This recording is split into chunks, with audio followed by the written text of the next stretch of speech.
तो part 1 conservation problems करेंगे इसमें। ठीक है, मैकेनिक का स्टार्ट हो रहा है। सबसे पहले प्लेन पोलर कोऑर्डिनेट्स, उसके अंदर मेरा आर कैप होता है एक्स कैप वाला फैक्टर कोस थीटा आई कैप प्लस में वाई कैप वाला फैक्टर साइन थीटा जे कैप। ये तो सीधा सीधा सा है। थीटा कैप निकालने के लिए क्या करूँगा, जो थीटा है उसको 90 से प्लस कर दूंगा। तो कोस थीटा सेकंड क्वाड्रेंट में साइन हो जाएगा, जो तो वहाँ पे माइनस हो जाएगा, तो माइनस का, और जो साइन है वो कोस हो जाएगा, वहाँ पे कोस पॉजिटिव होता है, तो यहाँ पे ये कोस थीटा ऐसी चीज़ पड़ा रहेगा। ठीक है, आर थीटा ऑब्वियसली जीरो होता है, इनका dot product D R by D theta, D R cap है ये, D R cap by D T is equal to theta cap. ठीक है, और जब मैं थीटा कैप का डेरिवेटिव करूँगा तो minus theta R cap. Okay, तो थीटा कैप तो आएगा ही आएगा, आर का जगह पे थीटा कैप होगा, थीटा कैप की जगह पे आर कैप होगा, बट थीटा और माइनस थीटा आके ही रहेगा। ठीक है, ये याद रखिए। अब मैं जब मैं वी निकालता हूँ पोलर कोऑर्डिनेट में, D R by D T करने का ट्राई करता हूँ। आर को मैं आर कैप लिखता हूँ, आर की वैल्यू में मतलब यहाँ पे जो है प्रोडक्ट रूल लगेगा, आर डॉट आर कैप का R cap as it is, फिर आर कैप का डेरिवेटिव, और sorry R as it is और आर कैप का डेरिवेटिव। ठीक है, वी में इसका प्रोडक्ट रूल लगाऊंगा मैं, आर का डिफ्रेंशिएशन आर डॉट हो गया, R cap as it is, फिर R as it is R cap का डिफ्रेंशिएशन। ठीक है, ये थीटा कैप के टर्म में तो ये वी थीटा, या आर कैप की है तो आर। ठीक है, तो मेरा जो वी आर आया है वो आया है D R by D T, जो कि बिल्कुल लॉजिकल है आर कैप में। बट जो मेरा वी थीटा कैप आया है वो आया है D theta by D T theta cap, एक एक्स्ट्रा फैक्टर है आर का। ठीक है, तो वी थीटा मेरे को याद करना है अलग से। फिर जब मैं एक्सेलरेशन करता हूँ तो एक्सेलरेशन में D V by D T, D of this पूरे का, इसको पूरा करना पड़ेगा। उसके करने के बाद आता है मेरा रेडियल एक्सेलरेशन होती है आर डबल डॉट माइनस में आर थीटा डॉट का स्क्वायर। इनको ना प्रॉपरली लिखना ज़्यादा बेटर रहेगा, D R square by D T का स्क्वायर माइनस में R D theta by D T का होल का स्क्वायर। ठीक है, ये हो गया मेरा एक्सेलरेशन। जो रेडियल होता है मेरा वो होता है two D R by D T, two theta by D T plus में आर थीटा का स्क्वायर बाय टी का स्क्वायर। ठीक है, ऐसे विजिबिलिटी रहेगी तो याद रहेगा। एक्सेलरेशन हो गया। सर्कुलर मोशन के अंदर अपने को पता है जो आर है वो कांस्टेंट होता है, तो उसका D R by D T constant हो गया। D R by D T constant होते ही तेरा वी आर ज़ीरो हो गया। जो वी थीटा था वो तो अभी भी R D theta by D T ही रहेगा थीटा कैप में। आगे चलते हैं, जो एक्सेलरेशन है, क्योंकि थीटा डेट कॉन्स्टेंट है तो आर कॉन्स्टेंट है, तो ठीक है, तो A R is equal to minus में आर डबल डॉट तो जीरो हो गया यहाँ पे, माइनस का आर थीटा डॉट का स्क्वायर बच जाएगा यहाँ पे, और फिर ए थीटा डॉट कॉन्स्टेंट तो जो थीटा डबल डॉट था वो मेरा ज़ीरो हो जाएगा। ये रहा थीटा डॉट, ये कांस्टेंट है, ये मेरा ज़ीरो हो गया, ये डबल डॉट ये ज़ीरो हो गया, और आर डॉट भी ज़ीरो हो गया। तो जो सर्कुलर मोशन है उसमें मेरे को नेट ए आर ये मिलता है, ए थीटा ज़ीरो रहेगा। अगर मैं वेलोसिटी रखूँगा तो V is equal to R theta dot theta cap. ठीक है, V is equal to R theta dot theta cap, क्योंकि जो मेरा दूसरा था रेडियल वाला वो तो ज़ीरो हो जाएगा। ए डॉट वी ज़ीरो आएगा बिकॉज यहाँ पे स्पीड चेंज हो रही है, बट एक्सेलरेशन भी चेंज हो रही है, बट डायरेक्शन चेंज हो रही है, आपस में दोनों परपेंडिकुलर रहेंगे। वी अपना इधर रहेगा, एक्सेलरेशन इधर रहेगा, सॉरी वी इधर रहेगा, एक्सेलरेशन इधर रहेगा। सिलेंड्रिकल कोऑर्डिनेट्स में तो V is equal to R dot R theta dot और जेड डॉट। अगर ए की बात करूँ तो वही सेम रहेगा, आर डबल डॉट माइनस में आर थीटा डॉट का स्क्वायर। जो वाई वाला कंपोनेंट है थीटा डॉट का जो कंपोनेंट है वो भी सेम रहेगा, two R dot theta dot plus में आर थीटा डबल डॉट, और जेड वाले को डायरेक्टली अपन जेड डॉट कर देते हैं यहाँ पे। स्फेरिकल कोऑर्डिनेट्स में जो एक्स होता है वो आर साइन थीटा, ये तो पता ही है ना कि ये अगर आर है मेरा, ये अगर आर है तो ये मेरा आर साइन फाई होगा, ये मेरा आर कोस थीटा होगा, आर कोस थीटा, सॉरी ये अगर थीटा है तो ये आर कोस थीटा हो जाएगा, ये मेरा साइन थीटा हो गया। ये फाई है तो साइन के साथ में साइन थीटा कोस फाई, और ये अगर 90 माइनस फाई होगा यहाँ पे साइन थीटा, और ये sine phi, sine theta sine phi R Y. ठीक है, ये तो ड्राइव कर लूँगा मैं। आर कैप के ऊपर अगर देखूँ तो आर कैप भी मेरा, जो अपन ने पहले ऊपर क्या निकाला था, एक्स वाला फैक्टर, एक्स का फैक्टर क्या है sine theta cos phi, Y का फैक्टर क्या है sine theta sine phi, Z का फैक्टर क्या है कोस थीटा। ठीक है, सिंपल। थीटा प्लस थीटा को 90 प्लस कर देना मेरे को, तो साइन का क्या हो जाएगा कोस, कोस का साइन का हो जाएगा कोस, साइन का हो जाएगा कोस, कोस का हो जाएगा माइनस का साइन। ये अपने देख लिया था। अगर फाई का करना है मेरे को, तो अब मेरे को यहाँ पे फाई को चेंज करना पड़ेगा, फाई प्लस 90, और थीटा को हटा देना है, तो कोस का माइनस साइन फाई। ठीक है, साइन फाई यहाँ पे तो कोस, यहाँ पे तो फाई है ही नहीं, तो यहाँ पे कट जाएगा, तो मेरा के फैक्टर आता ही नहीं है फाई की केस में।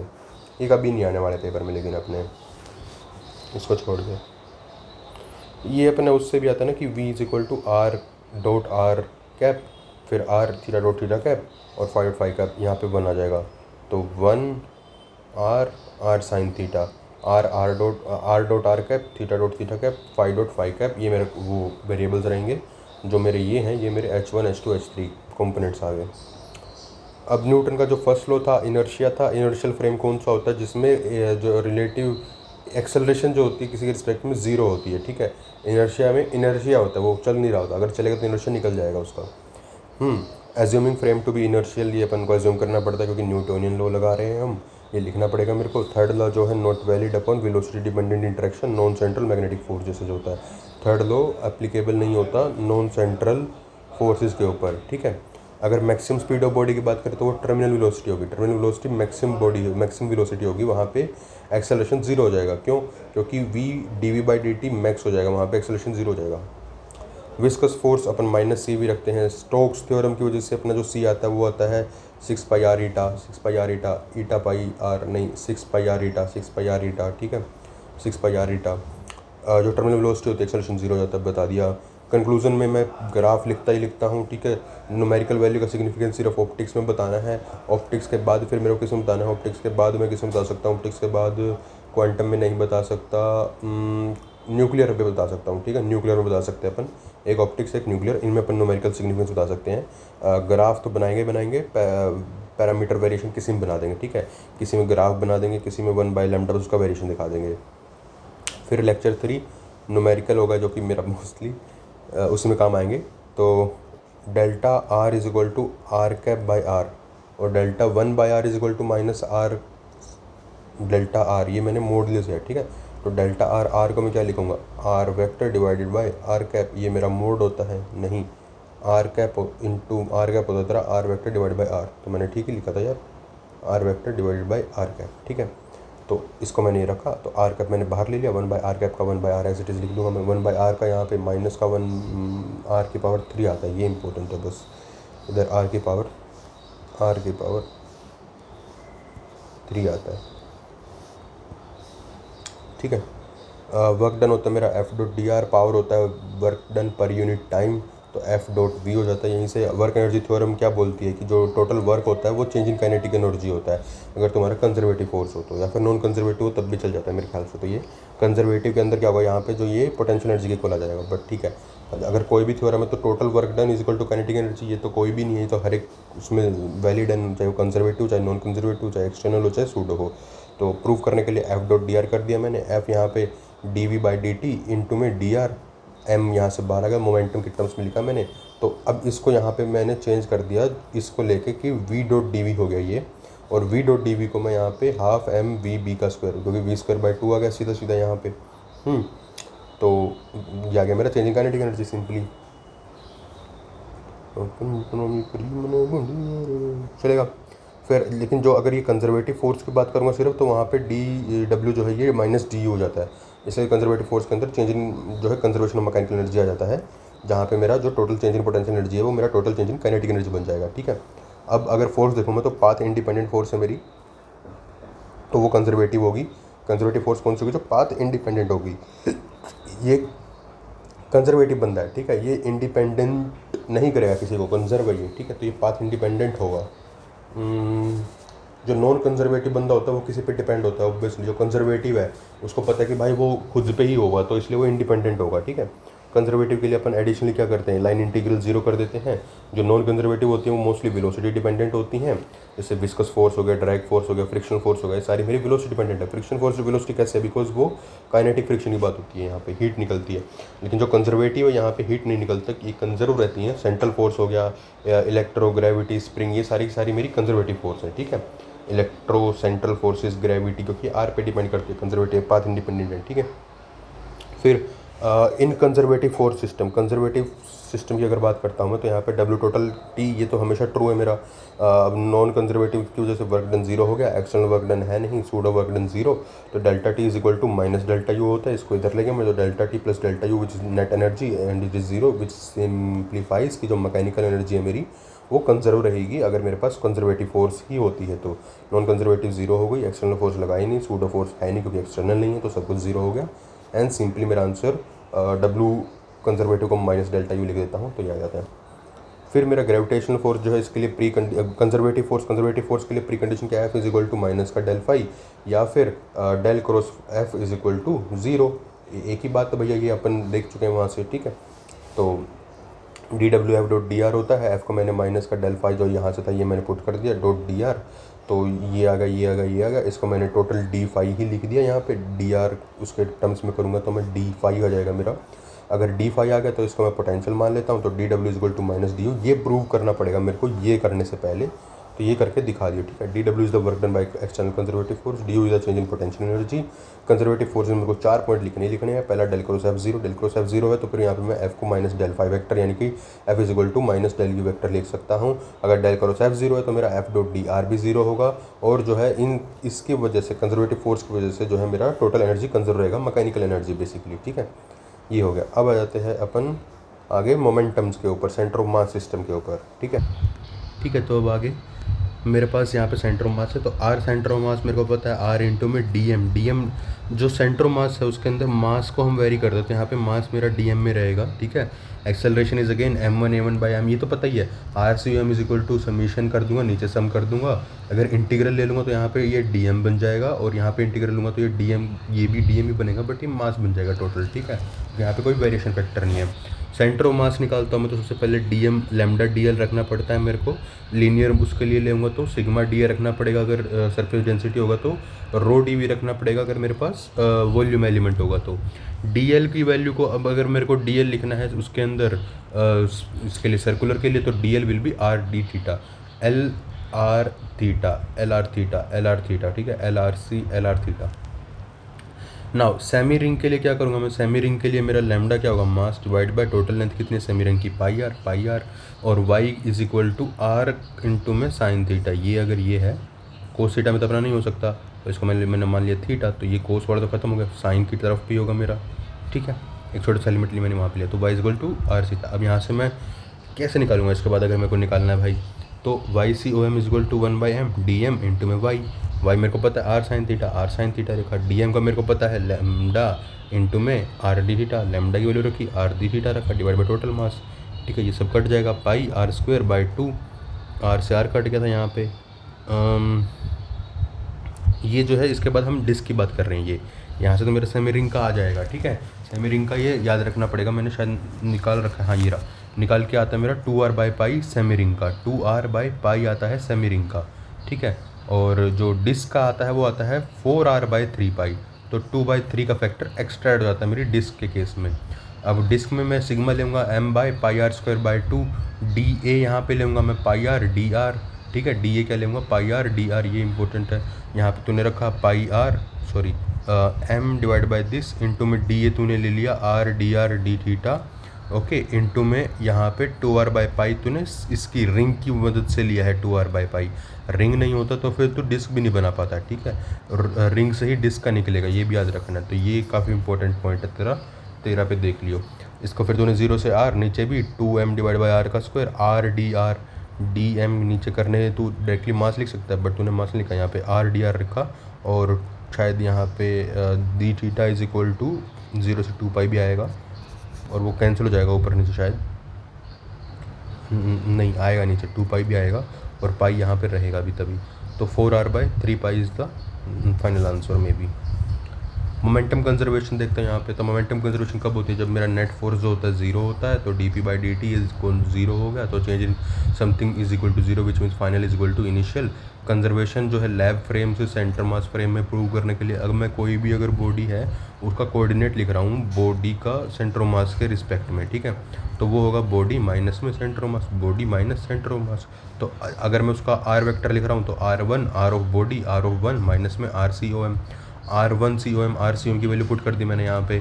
वो क्या आर सी ओम की वैल्यू क्या होगी यहाँ पे, M1 R1 plus M2 R2 divide by M1 plus M2 M3।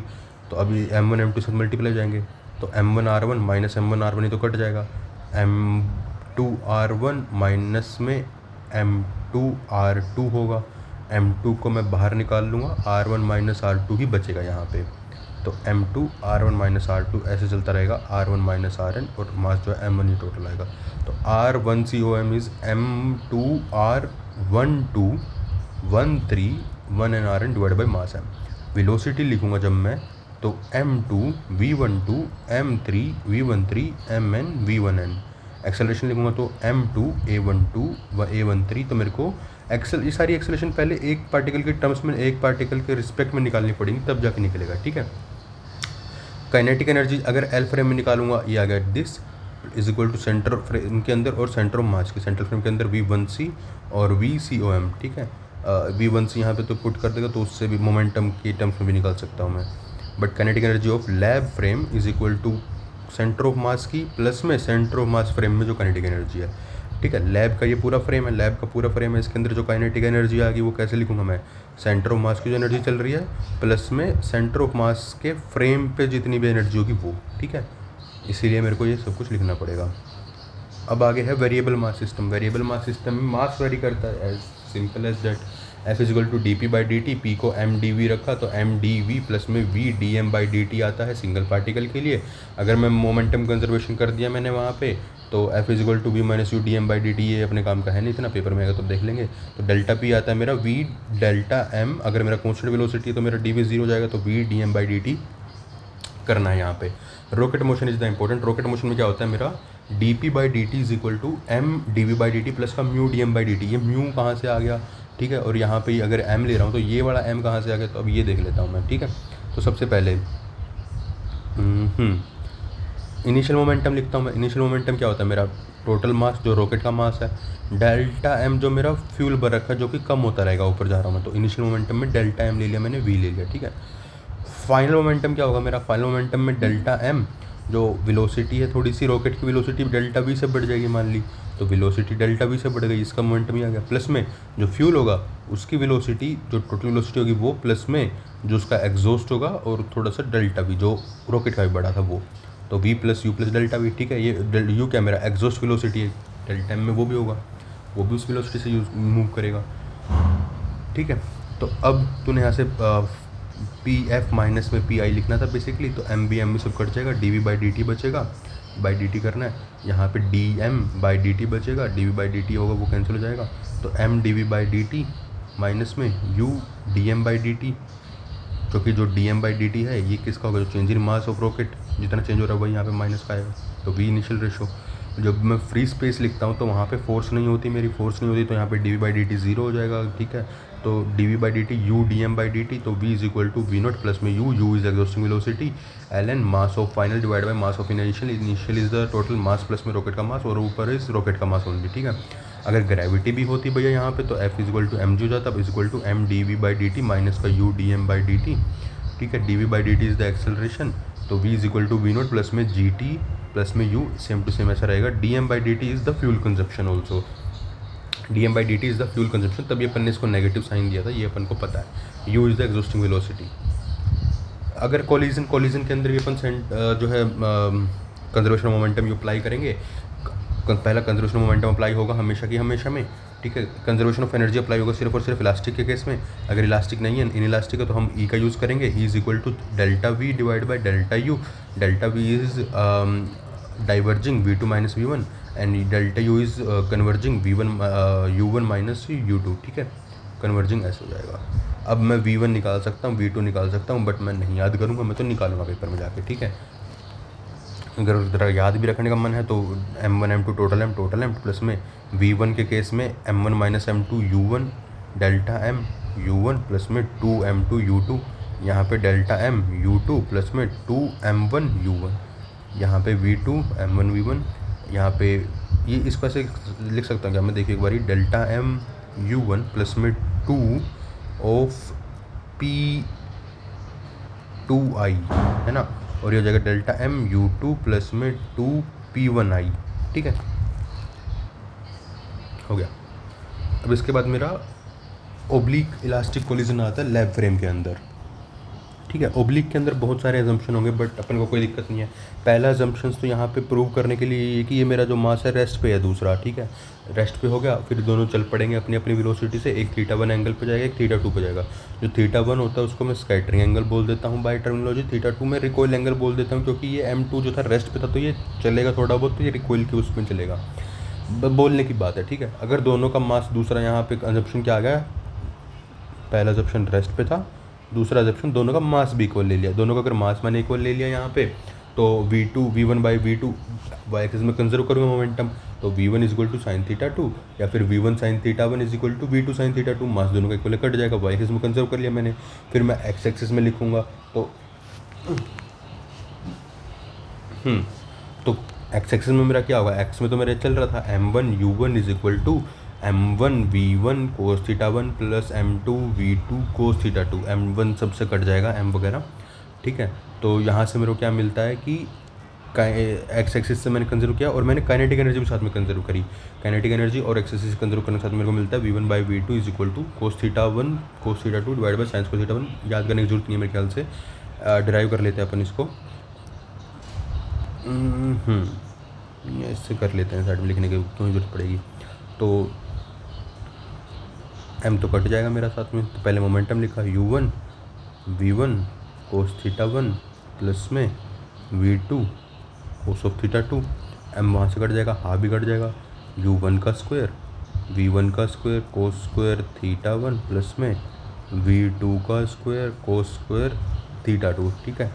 अब मेरे को इन दोनों से एक इक्वेशन बनानी पड़ेगी। u1 की वैल्यू ये है, इसको मैं यहाँ पे पुट कर देता हूँ, तो v1 का स्क्वायर कोस स्क्वायर कट जाएगा, v2 का स्क्वायर कोस स्क्वायर कट जाएगा, मेरे पास क्या बचेगा 2v1 v2 cos of theta 1 cos of theta 2 is equal to 0।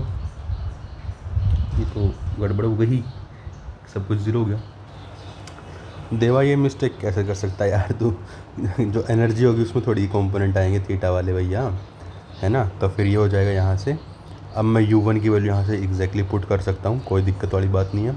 तो मेरे पास v1 का cos square theta plus v2 cos square theta plus में 2v1 v2 cos of theta 1 theta 2 is equal to, उधर ले जाऊँगा तो v1 स्क्वायर बाहर आ जाएगा, 1 minus is v1 square sine square theta plus v2 square sine square theta. अब मेरे को v1 बाई v2 चाहिए, तो डिवाइड कर दूंगा मैं पूरी उसको v2 स्क्वायर से, तो 2v1 बाई v2 और इधर से भी cos theta 1 cos theta 2 is equal to v1 by v2 का square sine square theta plus में साइन स्क्वायर थीटा 2, ठीक है। या ऐसे करने की भी ज़रूरत नहीं है मेरे को, हाँ गलत कट गया, बट ठीक है, ये भी याद रखना है।